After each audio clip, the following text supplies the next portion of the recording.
ताई, तुम्ही फेसबुकवर पोस्ट केलेली आहे स्वारगेट बलात्कार प्रकरणावर. नेमकं काय म्हणायचं तुम्हाला? ते मी फेसबुकवर पोस्ट जी केली ती बस स्टँड मधला जो आरोपी आहे त्याला काल कोर्टात आणला होता.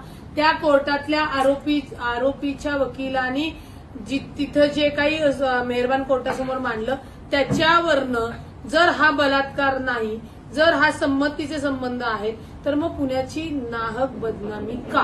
पुणेकर म्हणून मला त्याचा खेद वाटतो. कारण का ज्या प्रमाणात ही बातमी पुणे स्वारगेट बस स्टँडवर झाला युवतीवर बलात्कार, 3 दिवस म्हणजे महाराष्ट्रात नाही तर अख्ख्या जगामध्ये बातमी गेली. आता पुणे पोलीस त्याचा तपास करत आहे, तो तपास होईल.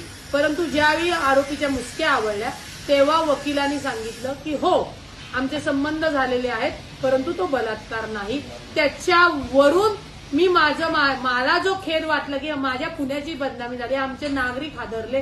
प्रत्येक नागरिकाला वाटायला लागले की आता आपली बायको पोरं बाळ ही कशी पाठवायची बस स्थानकावर, हे कोण काढणार भरून, ही झालेली बदनामी बाजूला करणार कोण, हाही सगळ्यात मोठा प्रश्न आहे.